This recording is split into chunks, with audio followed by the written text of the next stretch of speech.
I'm Ryan Hamill, and I'm the System Culinary Manager with Sodexo and University Hospitals. I'm Anthony Verona, Culinary Director UH with Sodexo. Welcome to Culinary Foundation's Saute module. Yeah, fun. So sauteing is one of those foundation skill sets you learn in the kitchen. We saute lots of different things, veggies, proteins, all sorts of stuff. Today, some of the things that we're going to focus on are identifying some of the items that we can saute with, the mise en place for the recipe, as well as the equipment mise en place that we're going to use, how to saute proteins and vegetables. We're going to get down to the fundamentals of how to actually do this, and then how to prepare a pan sauce, which honestly is like one of my favorite things to do as a chef. Yeah, I love making sauces. There's some key terms that we want to learn as well today. Chef Tony, aromatics, we'll kick it off there. Aromatics we're going to use in the onion family, so onions, ginger, garlic, shallots, all those good things. So we're going to use shallots in the marsala and garlic in the zucchini. We're going to talk about caramelization, how we caramelize in a pan, the proper temperature, what caramelizing means, what kind of flavor you're going to get out of that. The fond, F-O-N-D, it's a French word for foundation. All that brown bits down there, you're going to see it's going to be brown. It's not going to be black and burnt. Those are going to add a ton of flavor. We're going to talk about that. We're going to talk about the show side of the protein. In this case, it's going to be chicken. And then we're going to talk about the smoke point of oil, which is really important. The smoke point being the point where it starts to smoke. And today we're using avocado oil, which is great for sauteing. The great thing about the smoke point is when you start seeing it smoke, you know what temperature it's at. So 450 degrees for the avocado oil. Yeah. And why avocado oil versus something like extra virgin olive oil or butter?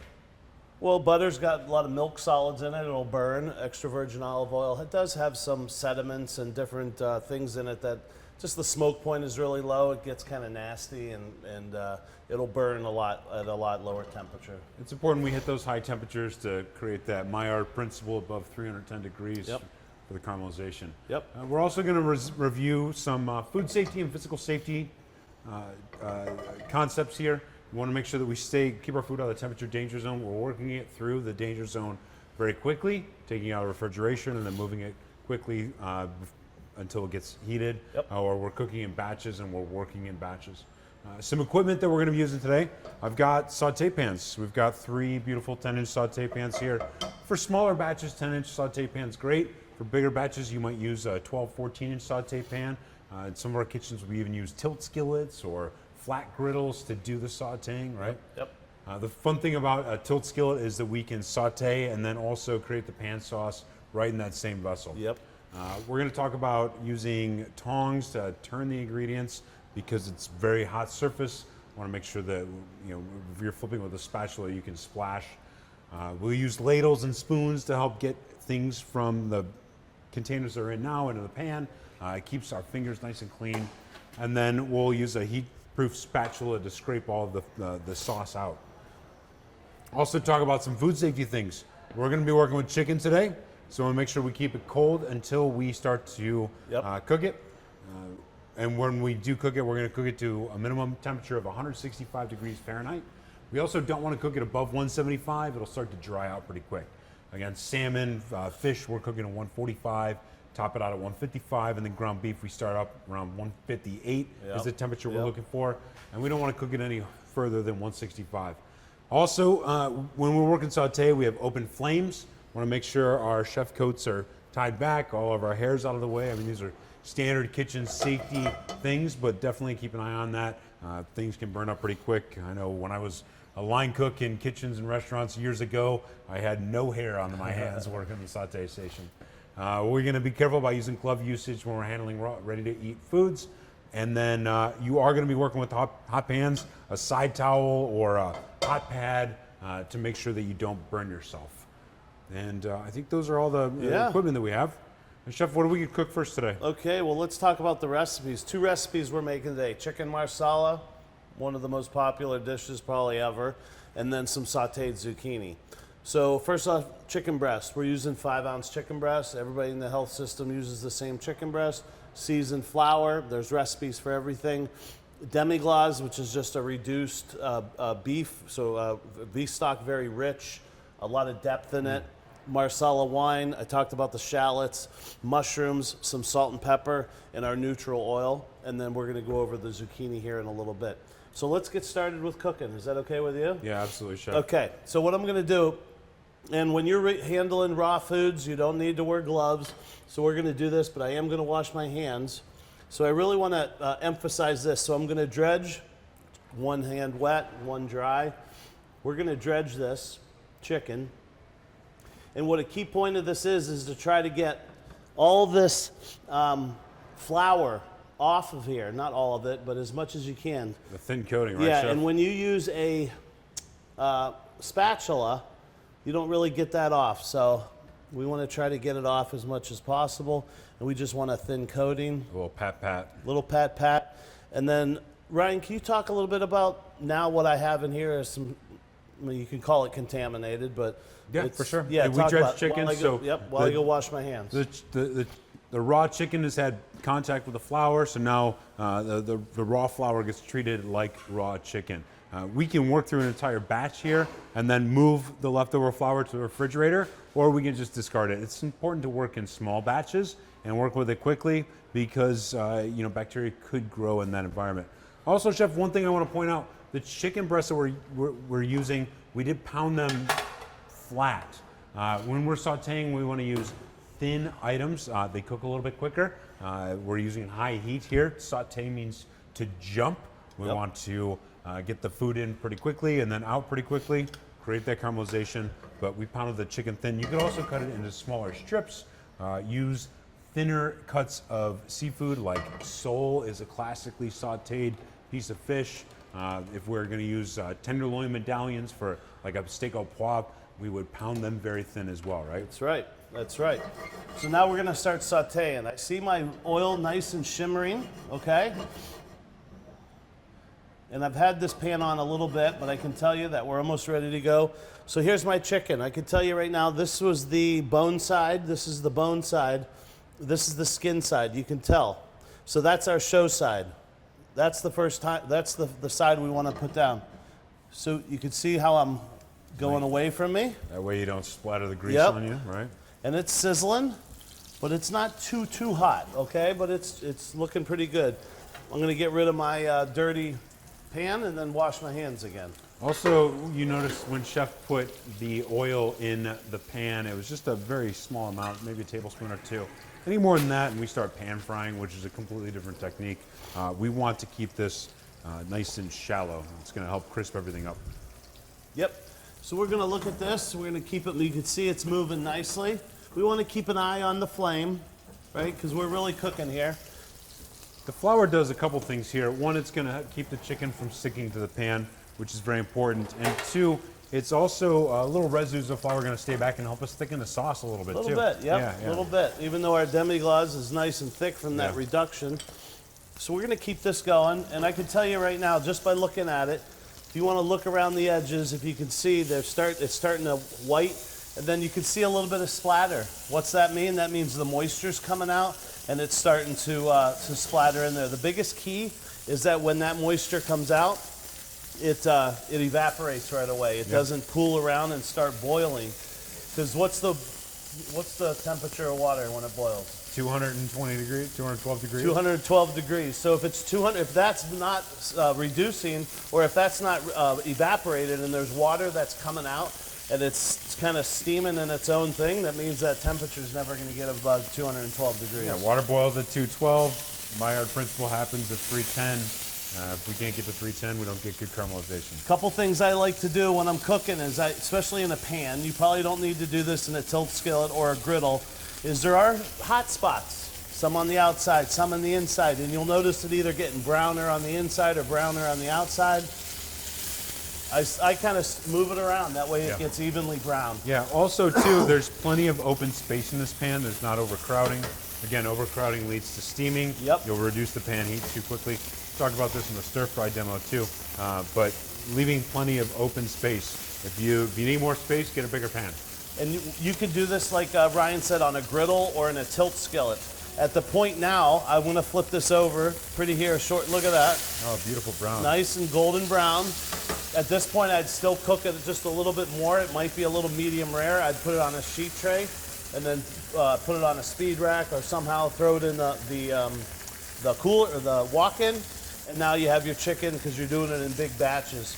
We all work in healthcare. Who's going to be watching this video? And I doubt it. A lot of people are just going to be making 1 to 2 orders. Right. Maybe if you're running an innovation station or something like that. But for now, I think that everybody's probably going to do 50, 60, 100, 200 orders. So you're either going to be using a flat top or a griddle or something like that. And then we can cool this quickly below 40 in under 4 hours, and then reheat it back fully to 165. Treat it as a raw product. Now you can't cook this all the way in the pan. It's probably, Pretty close. if I had to guess, it's probably 135, 145 degrees. I'm going to give this a little bit longer because, you know, I think you want both sides nicely caramelized, and we're looking pretty good here. But we're going to give it just a tad bit more long, a couple bit more, maybe 30, 45 seconds. Then we're going to put it on our sheet tray, and we're going to actually chuck that in the oven. Finish it in the oven. Yep, we're going to finish that in the oven. Okay, I think it's time. Yep.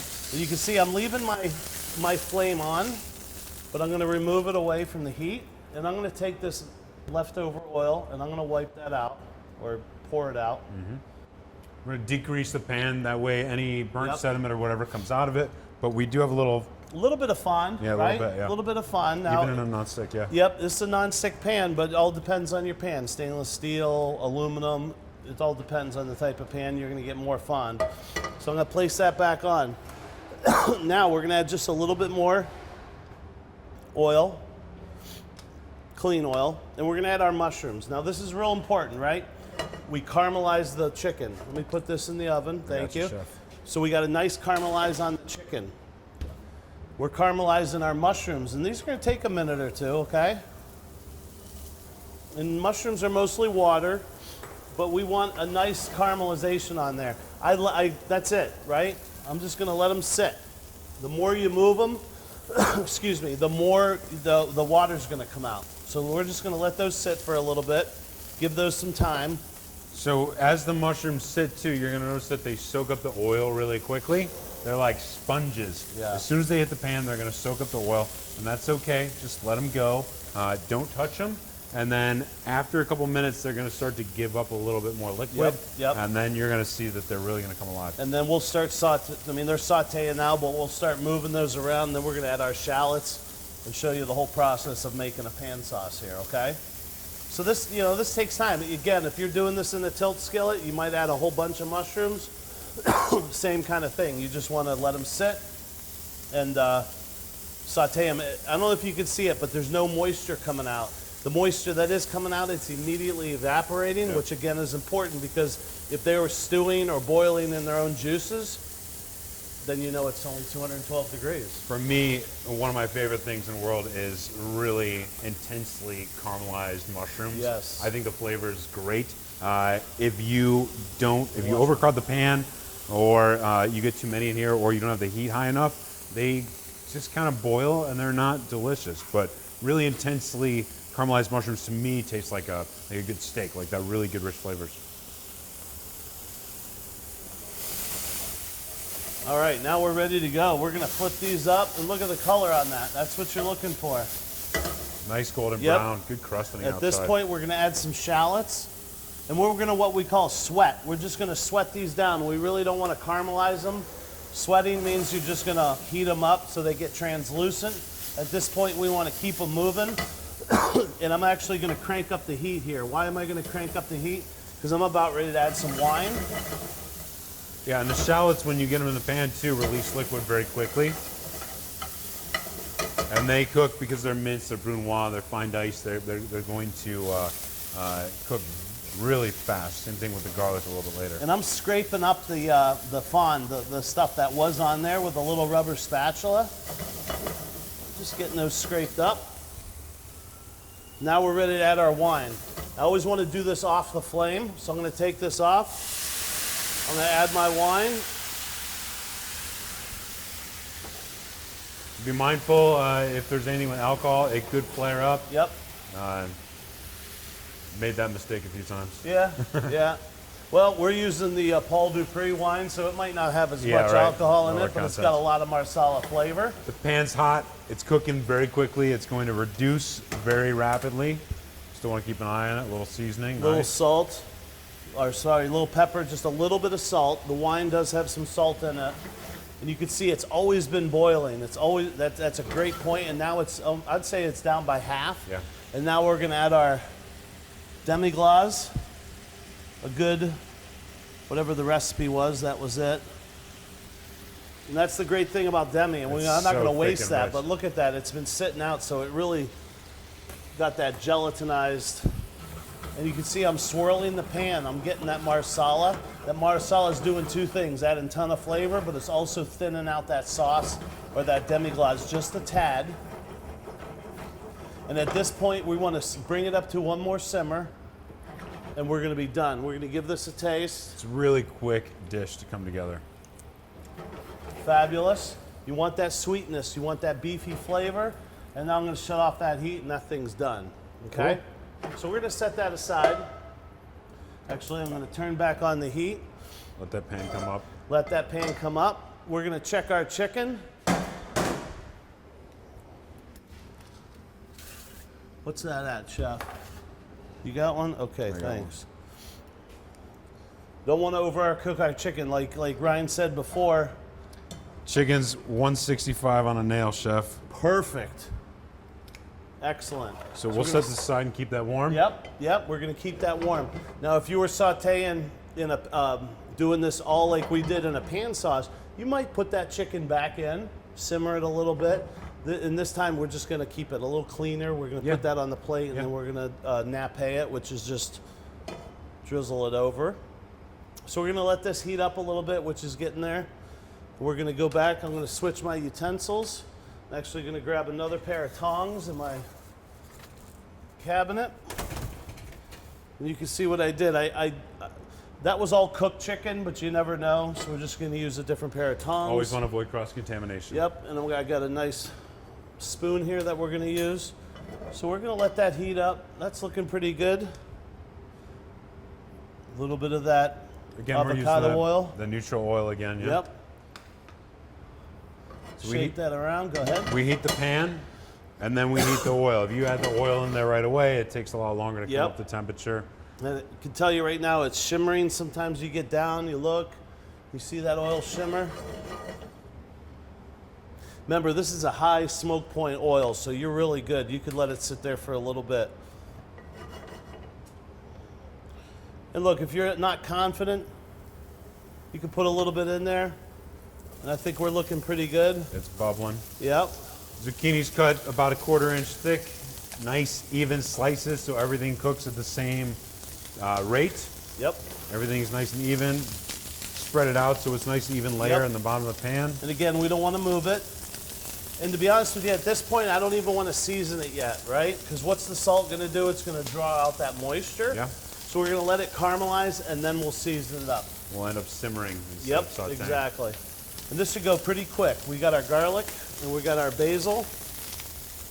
What are we using to season with, Chef? Just salt and pepper? Just salt, pepper, and some garlic, yeah. And we're going to tear up this basil, because you know when you cut up basil too early, it gets kind of brown. That's all we're looking for there. And then we're going to plate this dish up. And Ryan, talk about other things that you can saute, different things. Yeah, for sure. I mean, you see mushrooms, zucchini, we can use bell peppers. Fish. Bigger vegetables like broccoli are maybe better preserved for roasting or blanching. Shrimp is just something that's fun. I did a pasta the other day with a little bit of, ooh, that's fun. Pasta with a little bit of shrimp, some mushroom, zucchini, bell pepper. Things that are thin that cook very quickly are the best things. Pan's a little bit hot there, Chef, huh? Very Look nice. at that, though. Nicely caramelized. caramelization. And that's really what you want to look. And, you know, you can't walk away from this. You got to adjust the temperature a little bit. You definitely don't want to overcook zucchini. If you ever had zucchini that's mushy and, no good. Yeah. No good. So that's looking pretty good. We're going to add our garlic. And we just want to start smelling the garlic, right? At this point, if you really wanted to, you could add a little bit of butter. Yeah. But I can smell that garlic when you give that a little bit more And actually, I'm just going to add a tad bit of oil to that. The garlic smells great. Smells great. I seasoned it with salt and pepper. And now I'm going to add my fresh basil. And I'm going to shut off this heat. And we're ready to plate up. Excellent. I mean, when you go out to a restaurant, do you get caramelization like that? That's beautiful, chef. Yeah. All right. And that's flavor too. Tons of flavor. So there's tons of different ways to plate this up. We're just going to drop this on. Say this was for 2 people, not a big deal. And we're going to take our chicken.